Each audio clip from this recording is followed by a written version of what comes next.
Bom, a partir da década de 90, então, né, o mercado sofreu esse boom aí e isso teve um impacto muito grande em todos os nichos de mercado, principalmente de consumo, de trabalho. Se a gente for pensar nesse impacto, a gente tem que fazer igual um dominó mesmo. O impacto ele vem para tanto na área de consumo, de trabalho, empregabilidade, e os escritórios acabaram absorvendo esse impacto por estar atendendo principalmente as empresas. Então, visando atender essa expansão no mercado, né, esses escritórios eles começaram a procurar e a buscar um aprimoramento profissional, não só técnico, né, não só na parte técnica, mas eles começaram a perceber também que precisavam de conhecimentos para gerar um diferencial competitivo no mercado que estava em franca expansão. Eu só quero fazer uma colocação para vocês poderem entender um pouquinho que quando você faz uma análise do perfil de escritórios, né, você tem aí o que a gente chama de escritório familiar, né?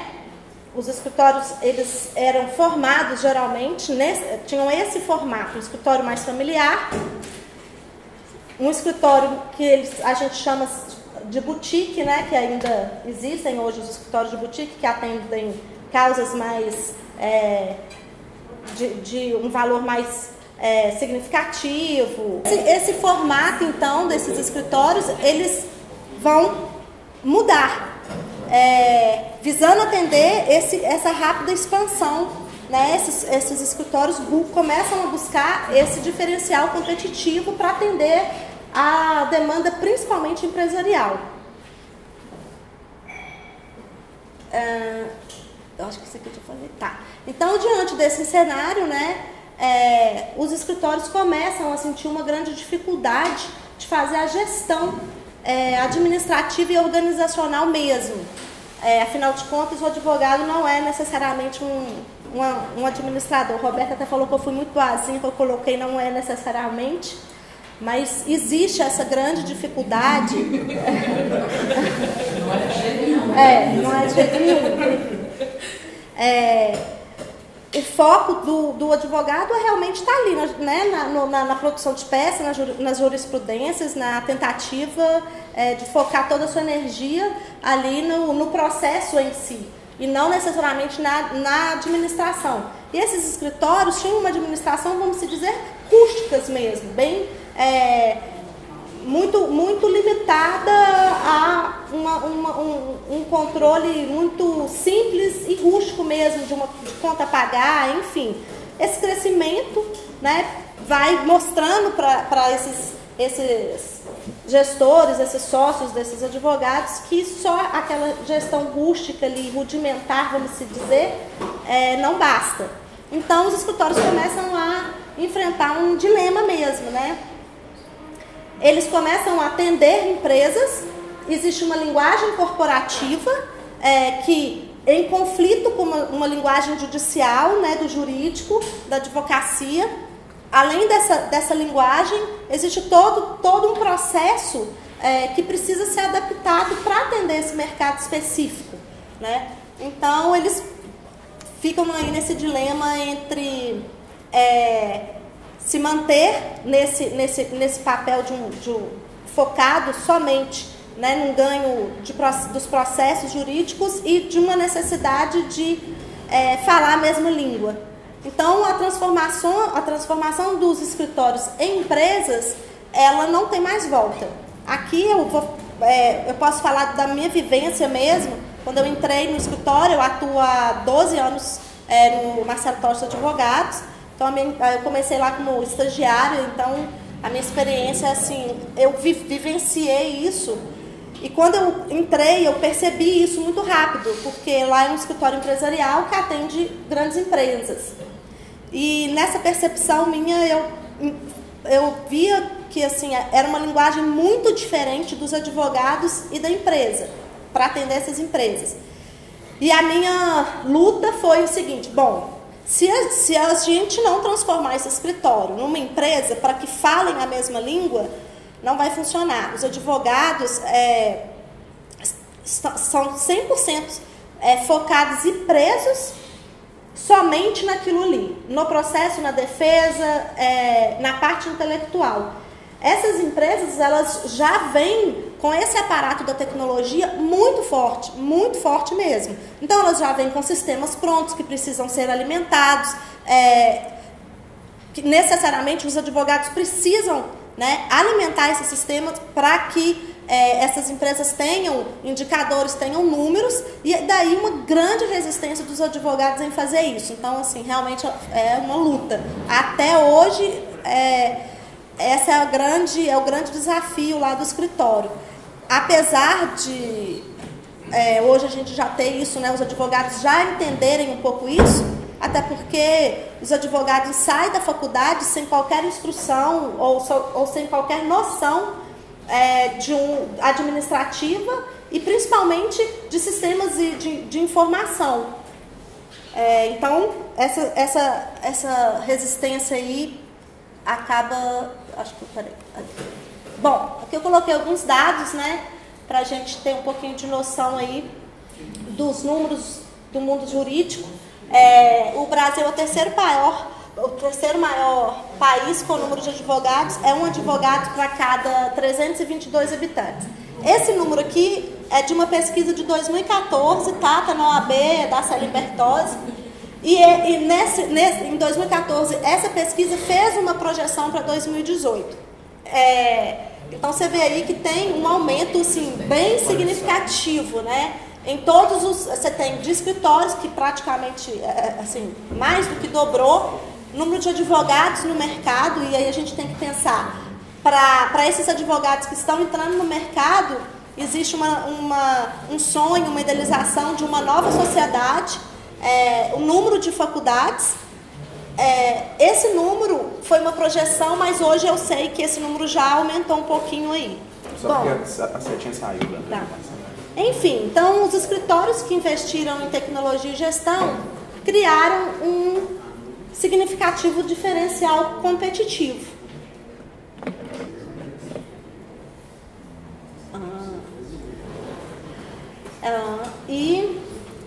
Bom, a gestão de pessoas, né, ela é uma parte importante de um planejamento estratégico de qualquer empresa. E no escritório de advocacia não é diferente. Alguns desafios são encontrados nessa gestão nos escritórios. Eu listei aqui alguns dos problemas, desses desafios que eu enfrentei, assim. O principal que eu tenho e que eu percebo é que você tem dentro de uma sociedade de advogados diferentes tipos de regime de contratação. Então você tem ali sócio, associado, você tem seletista, você tem estagiário. Outro ponto é a integração com outras áreas de conhecimento, como RH, TI, marketing, né? Os advogados, eles têm uma dificuldade nessa integração mesmo com outras áreas. Isso dificulta muito. Uma resistência na implementação e padronização de processos.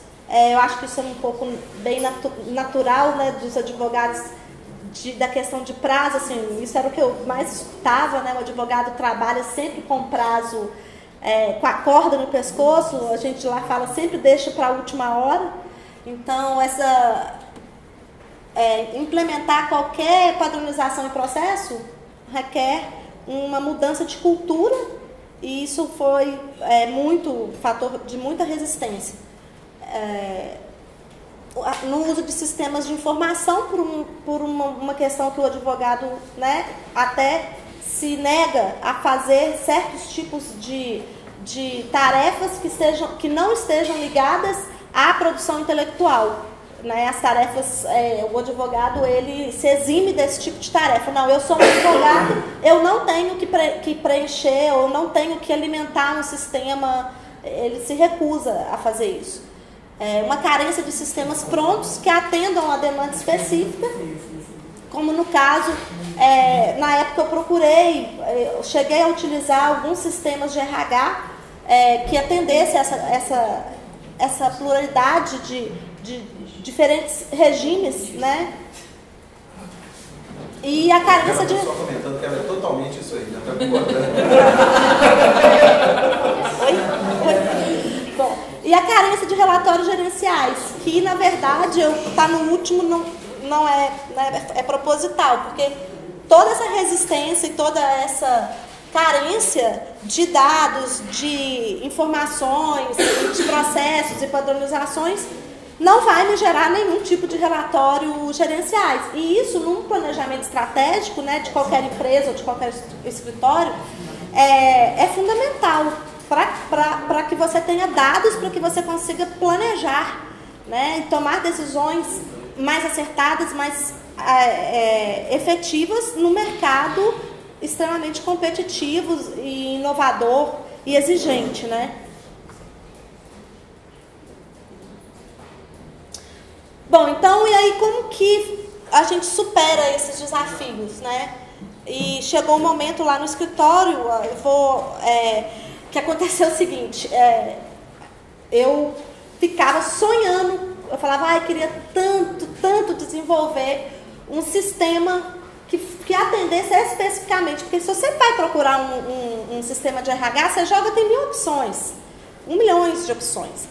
Mas é específico para escritório, realmente, eu nunca encontrei, não achei. Então, a forma de eu conseguir superar esses desafios é a construção desse sistema que atendesse um escritório. Quando eu pensei nessa construção desse sistema, eu pensei o seguinte, esse sistema ele tem que atender um escritório de qualquer porte, tanto pequeno, quanto médio, quanto grande.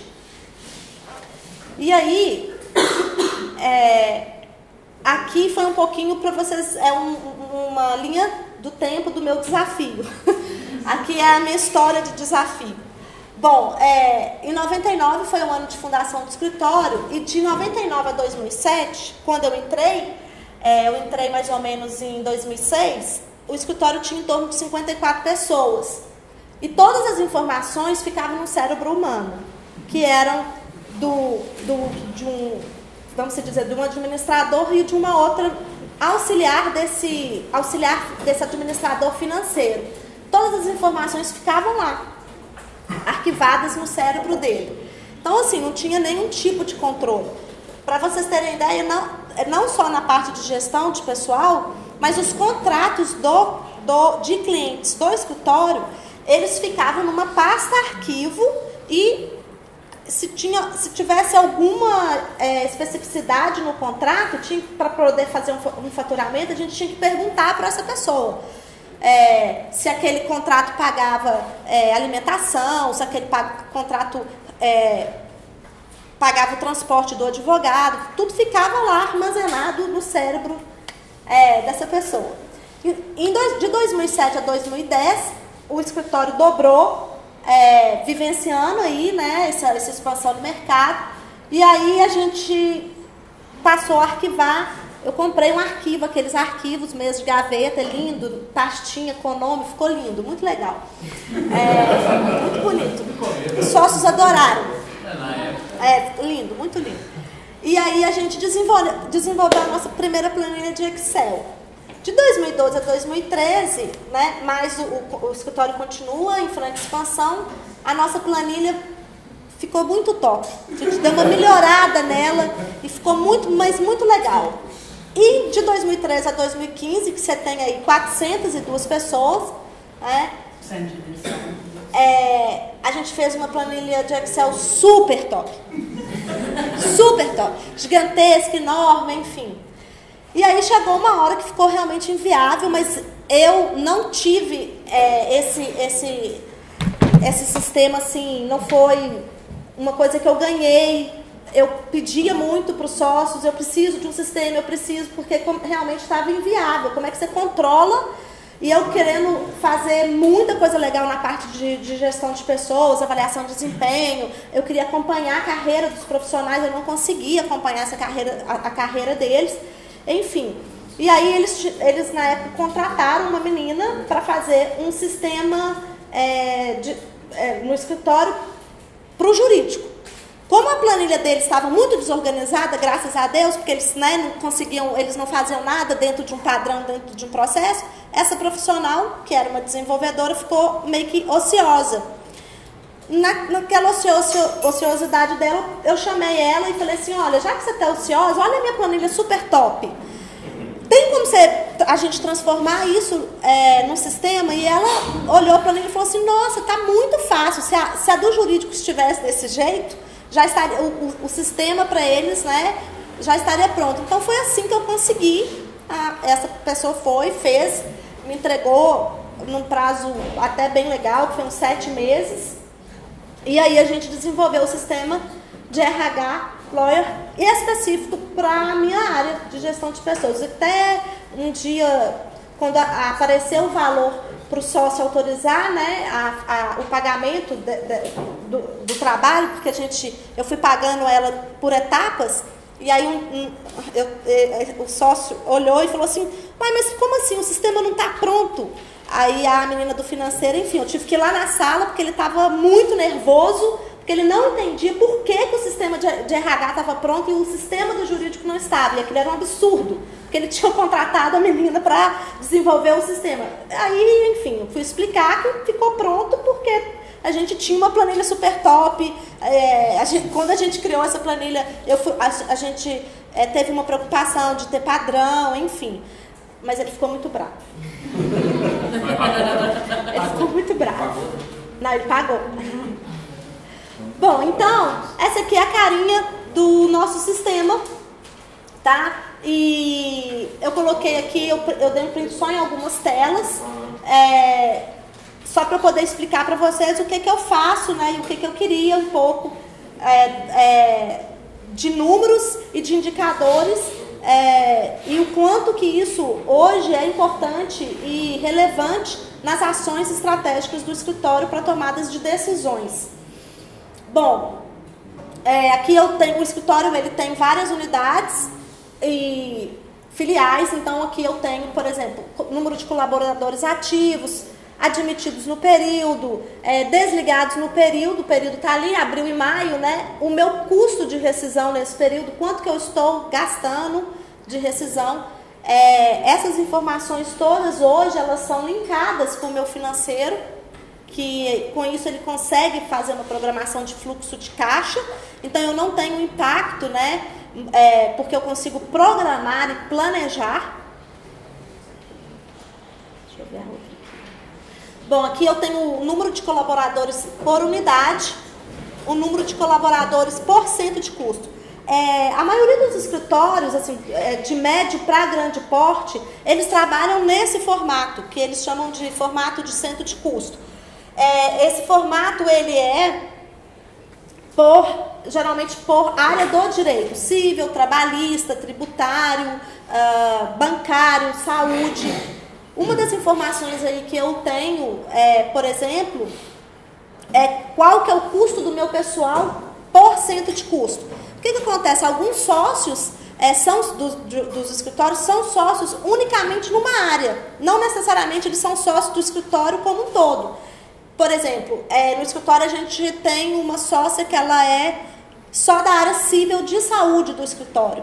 Então, com esse detalhamento, eu consigo apurar qual que é o custo de pessoal, eu forneço informações que vão contribuir para o financeiro, para fazer a análise de custo da área dela, para fazer uma distribuição de lucros, enfim.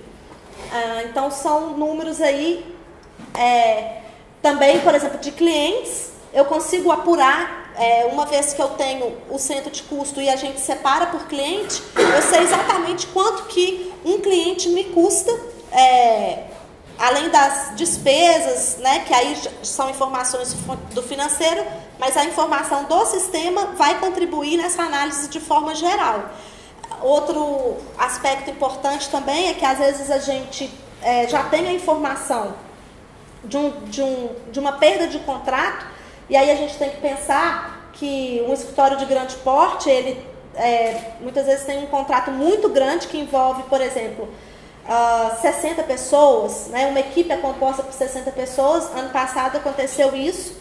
A gente perdeu um cliente que a gente atuava de forma nacional. Então eu tinha uma equipe de 92 pessoas, entre advogados, estagiários e seletistas. A gente perdeu o contrato e o sistema foi primordial para a gente fazer o impacto, né? Como que a gente ia fazer esses desligamentos, qual que era o custo disso. A gente faz um estudo também para ver o que eu posso alocar, porque no sistema eu tenho lá, né, a carreira, a formação da pessoa e tudo, então a gente tenta alocar, aproveitar, porque a gente tem que pensar também na questão do capital humano, de fazer isso.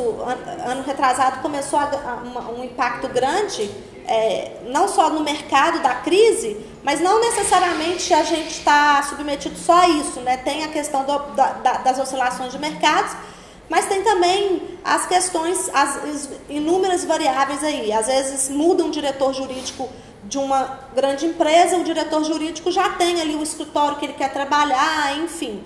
Então, essas informações todas são informações para tomadas de decisões estratégicas dos sócios. Bom, aí é o provisionamento de valores e fluxo de caixa. Isso aqui são as férias, né? Bem já um pedaço que a gente trabalha de departamento pessoal. No escritório a gente não faz a folha. O sistema não é um sistema de folha de pagamento.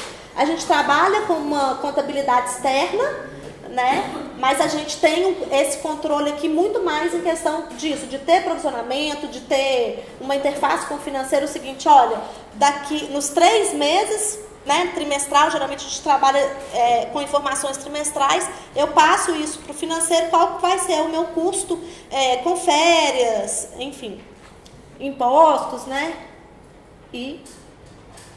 Bom, aí aqui já entra a parte que era a parte que eu mais gosto mesmo, que é a parte de plano de carreira e um planejamento sucessório. Por exemplo, lá no escritório, o perfil dos profissionais são profissionais mais jovens. Agora, nem tanto, mas mais ou menos a coisa de 7, 8 anos atrás. E quando eu entrei, principalmente, né, até porque o próprio dono do escritório é novo. Então, o perfil, isso tudo, todas essas informações para a parte de gestão de pessoas é muito importante. Porque eu consigo trabalhar, como que eu vou trabalhar a parte de clima organizacional dentro dessa instituição. E também o planejamento sucessório. O que aconteceu? Quando você volta lá naquela linha do tempo, a minha ideia era sempre assim, vamos aproveitar os talentos internos. Com essa expansão enorme, por mais que eu subisse as pessoas e desse oportunidade para as pessoas, eu não tinha esse tanto de pessoa ali. Então, realmente, eu precisava de contratar e trazer pessoas do mercado. Para isso, a gente tem que pensar também no planejamento sucessório dessas outras pessoas. Por exemplo, lá no escritório, toda vez que vai abrir alguma unidade ou uma nova área, a gente tem todo um estudo de profissionais que a gente primeiro oportuniza para os profissionais internos. E aí eu comecei a identificar o seguinte, que por mais que eu desse oportunidade, eu não tinha mais pessoas para colocar naqueles cargos. E aí eu comecei a pensar nisso a longo prazo, a médio e longo prazo. Então, eu consigo acompanhar a carreira daquele profissional e fazer um planejamento de qualificação profissional mesmo, né? Aonde que esse profissional, onde que eu quero que esse profissional vai estar, e ele, claro, né, esse planejamento, tanto de PDI também que a gente faz, que é o outro aqui. Não, esse é de turnover. A gente faz esse planejamento com o profissional, que é um plano de desenvolvimento mesmo, individual. E aí a gente vai preparando treinamento, a gente vai faz todo um estudo da carreira e do que é necessário para que ele possa vir a ter suceder aí um coordenador, ou então preparar esse profissional para representar uma unidade, para abrir uma nova unidade. Bom, aqui eu consigo acompanhar em todas as unidades, né, o meu índice de turnover e se é uma nova posição, se é uma abertura de vaga, isso também é importante, né? Lá, essa aqui é o mais importante que o sócio quer, porque ele fica ali controlando, né, o número de colaboradores e muitas vezes eu tenho um limite que eu posso controlar, então aqui eu vejo, né, se é uma nova vaga, se é uma substituição. E aqui eu tenho o tipo de desligamento que eu fiz no período. Então eu sei se é um desligamento que é de uma iniciativa do colaborador, se foi uma iniciativa do escritório, né, ou do gestor da equipe. Com isso eu consigo ver, por exemplo, o índice de turnover de uma área. Um tempo atrás eu comecei a perceber um turnover muito alto numa área do escritório, e aí eu faço uma intervenção, né, chamo o coordenador e pergunto o que está acontecendo, por que está tendo esse tipo, né? E nisso eu vou trabalhando a questão de clima organizacional.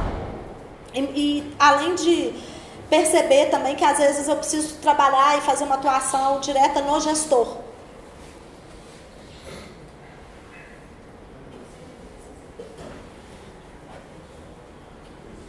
Aqui é o mesmo, né, o que eu falei, que é o plano de PDI, que é o desenvolvimento. Aqui eu tenho informações de faixa salarial e por vínculo, né? Então ali eu tenho quantos seletistas eu tenho, quantos advogados, quantos prestadores de serviço, quantos estagiários, e por faixa salarial. Aqui eu coloquei eu mesmo. Bom, aqui já é onde eu tenho aqui carreiras, que eu consigo fazer todo esse acompanhamento de carreira e de treinamento, o que o escritório ofereceu para ele em termos de treinamento. E aqui eu tenho, assim, qualquer informação, desde até um comunicado de urgência. Pra vocês terem ideia, quando eu cheguei no escritório não existia ficha de cadastro. Então, assim, era uma coisa uma desordem, vamos se dizer, né? Não existia uma ficha de cadastro. Cada pessoa recebia alguma coisa da cabeça do coordenador. Todas essas informações a gente consegue trabalhar de forma a atuar na gestão de estratégica e de pessoas de uma forma muito impactante e muito assertiva. Bom, o sistema é lindo, eu amo ele. Mas os desafios continuam, né? E o objetivo da gente é sempre aprimorar e melhorar. E a minha ideia é que eu possa trabalhar com um banco de currículos, que hoje eu trabalho numa planilha de Excel top. Mas eu ainda não consegui, né? Tá em desenvolvimento, estou aí esperando o Roberto ajudar nisso daí, que quando o Roberto entrou para o escritório lá, o sistema já estava... a gente já estava alimentando, mas foi primordial a presença dele até para a gente trabalhar sempre essa questão do aprimoramento e do acompanhamento do sistema.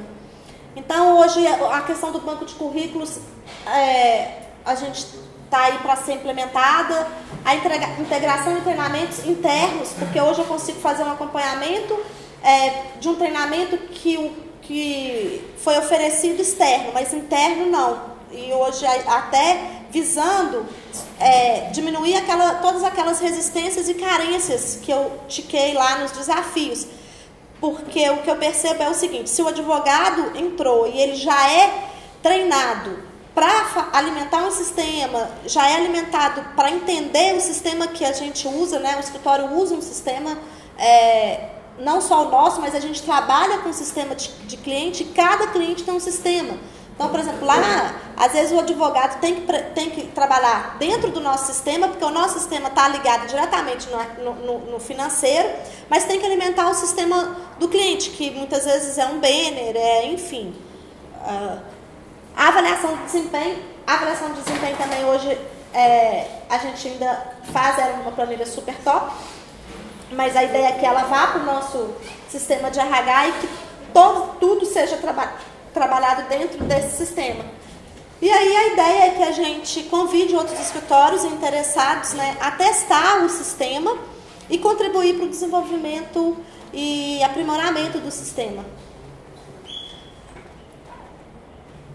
Bom, aqui é uma frasezinha que eu coloquei que eu acho que expressa bem o que aconteceu, né, e o que está acontecendo nesse nicho da advocacia e do mundo jurídico mesmo, que é bem diferenciado, porque é um outro linguajar, é uma outra conduta, mas eu acredito que é também um nicho para as outras áreas, para a tecnologia, para a inovação.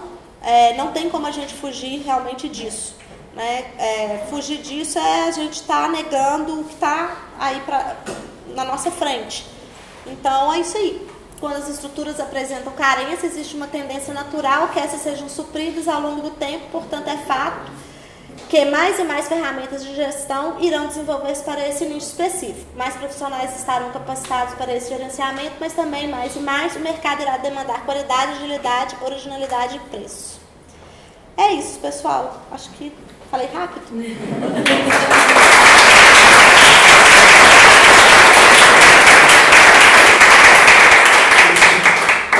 Bom, gente, vamos fazer como no anterior, né? Abrir para perguntas. Uma, mais alguém? Duas, mais alguém? Então, Helena e o Thiago. Para mim é muito claro assim, a importância, principalmente para o escritório como o Marcelo Totti, tem esse número tão grande de funcionários. Eu não entendo como não pode ser para os próprios advogados eles pensarem isso, porque o risco trabalhista, né? Então, eu tenho uma empresa, eu sei que eu tenho que ter um número X de seretistas, um número Y ali de estagiários máximos, eu tenho que ter todo um controle disso, porque se eu ultrapassar eu posso ter aí o tipo de vínculo aí vai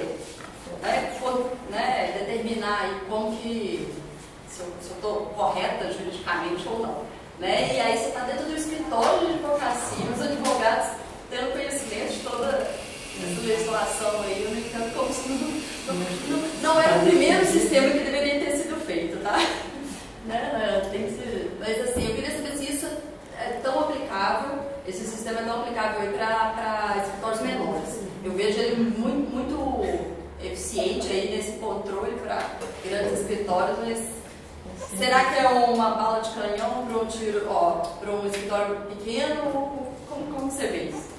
Não, eu ao contrário, eu acho que o sistema ele atende a qualquer escritório, de pequeno, médio e grande porte. Vai depender muito realmente da cabeça do sócio. Por exemplo, eu, apesar de todas as dificuldades que eu tive, eu não posso deixar, né, de também estar num lugar com uma pessoa com uma mente inovadora. Porque o Marcelo, ele realmente, assim, eu não encontrei resistência tanto no Marcelo. Eu encontrei resistência muito mais realmente no corpo jurídico dos advogados de forma geral. Do Marcelo, não. Né? Claro que o RH não era a prioridade para o Marcelo, até porque também eu acho que ele não entendia o que isso poderia oferecer para ele. Quando eu comecei a mostrar isso para ele, né, ele realmente... E ele, assim, foi uma forma tão significativa que, para vocês terem ideia, eu comecei a participar de reuniões com clientes. Eu fiz reuniões com clientes quando o Marcelo começava a fazer alguma negociação para fechar algum contrato com grandes empresas, como Casas Bahia, Volkswagen. Essas empresas, elas perguntavam, cadê o seu RH? Então, assim, eu comecei a participar de reuniões estratégicas para decisões mesmo. E aí ele foi vendo tanto que isso era importante. Então, eu não vejo como o sistema limitador para nenhum tipo. Eu acho que o que vai limitar é realmente a cabeça do empresário, do advogado. O que ele quer para o escritório dele, né? Vamos supor, eu faço consultoria em outros escritórios. Agora mesmo eu estou fazendo uma consultoria num escritório que tem 12 pessoas. E esse sócio desse escritório conhecia meu trabalho, enfim, me chamou. E ele falou assim, não, eu quero usar o sistema porque eu quero acompanhar a carreira do meu profissional e eu quero poder ver, né, e ter os números e os indicadores para eu poder estar sabendo qual rumo, se o rumo que eu estou tomando é certo, se as decisões que eu estou tomando internamente, qual que é o impacto disso. Então, eu não vejo ele como limitador, não. Eu acho que qualquer escritório, né, que vai limitar o uso, não só do sistema de RH, mas qualquer outro, é muito mais a visão do empresário, do sócio, né, que essa pessoa vai ter. Em primeiro lugar, parabéns. Obrigada. Quando a gente consegue resolver um problema que a gente mesmo tem, é uma sensação muito boa. E a minha pergunta é que eu fiquei muito curioso em relação aos indicadores que você apresentou para a gente. Eu acho indicadores muito interessantes, mas o que você usou como referência?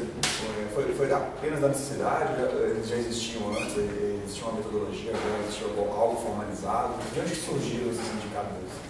Não, então, assim, na verdade surgiu um pouco do meu conhecimento, né, da minha vivência de RH, e quando você estuda um pouquinho aí, né, o que é Venato, enfim, de recursos humanos, a gente tem indicadores de referência básicos para vocês trabalhar no RH. O que eu fiz foi uma adaptação dentro de uma percepção que eu fui tendo de uma demanda deles. E realmente no que eu queria acertar, eu comecei a perceber o seguinte, eu estou percebendo que eles estão tendo alguma dificuldade, por exemplo, às vezes eles...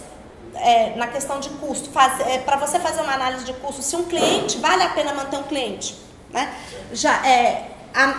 Essa análise foi tão lógico que com uma série de outras informações, né, do financeiro, a ponto de fazer a devolução de um cliente. O Marcelo hoje, ele faz uma análise e a gente já devolveu carteira de cliente, tipo assim, olha, muito obrigada, fulano, Água São Lourenço, bacana, mas você não me dá lucro, você me dá prejuízo. Então, assim, eu fui percebendo que tipo de informações que eles precisavam para poder passar, mas a base realmente está na gestão, né, no meu conhecimento mesmo de gestão de pessoas e do que a gente, né, quem está na área sabe que é usado como indicadores. De clima organizacional, por exemplo, se você começa a ter muito desligamento, você tem que procurar saber o que está acontecendo, que as pessoas não estão ficando aqui. Então, você faz uma intervenção direta, vai lá, procura saber.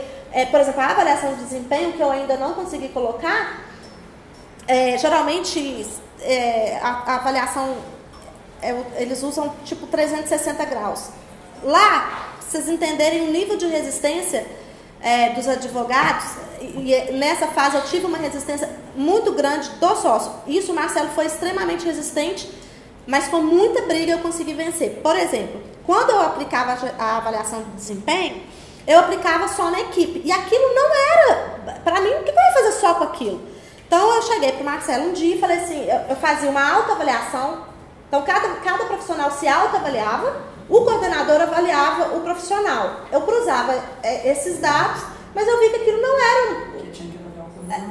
E aí eu cheguei para o Marcelo e falei assim, mas você imagina eu ter que avaliar um coordenador, né? Um sócio coordenador. Inadmissível. Tipo assim, que é isso? Quem é você? Né? Tipo assim, como assim?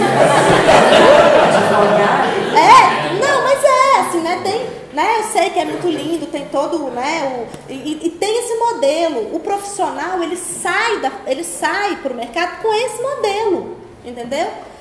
E aí eu cheguei pro Marcelo e falei, Marcelo, eu preciso avaliar os coordenadores. Ele não deixou. Que isso? Como assim você vai...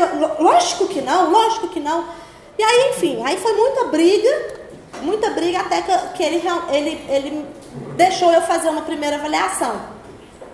Claro que eu demorei, assim, mais de 2 anos. Porque que os coordenadores, né, os advogados, nossa, vou ser avaliado, a equipe vai avaliar. Eles entraram em pânico, eles me odiaram. Eu quase fui expulsa, eles me odiaram. Tipo assim, como assim? Eu vou ser avaliado? Como? Inadmissível isso.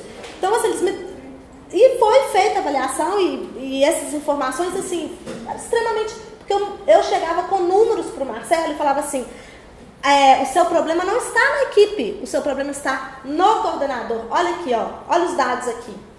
Então, eu criei a avaliação também dentro, né, do que eu entendia, que era o que a gente queria avaliar no coordenador, por exemplo, nível de comunicação, como que um gestor, né, como que é passado as informações, né, de tratativa, tudo, até em parte técnica, tipo assim, você está recebendo uma avaliação para avaliar o seu coordenador lá, você entende que ele te passa segurança técnica, entendeu?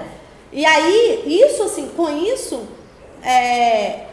era muito difícil eu conseguir tirar um coordenador, que às vezes eu queria, porque a relação é diferenciada, né? Porque um sócio coordenador não é um empregado que ele não está legal e você dispensa. Então aí é outro planejamento. O que eu tenho que fazer? Eu tenho que trabalhar esse coordenador de uma forma muito assim, sutil, para ele entender, vamos fazer um coach, vamos fazer um treinamento, muita conversa. Só que a partir daí eu tinha dados, porque eu mostrava, eu fazia essa avaliação de desempenho para o coordenador, eu apresentava em gráfico, porque eu também não podia escrever lá assim, olha, o cara falou que você é um tirânico, enfim, né, um Hitler, eu não podia falar o que as pessoas, óbvio. Então eu apresentava em gráfico e mostrava, olha, no quesito comunicação, a sua equipe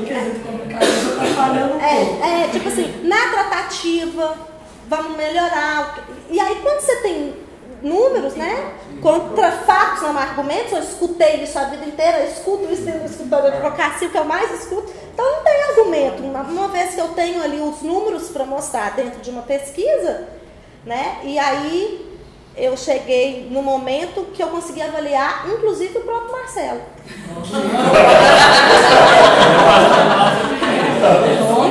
Inclusive o próprio Marcelo, né? Assim, às vezes você tem uma avaliação que você não consegue fazer nada, às vezes você tem.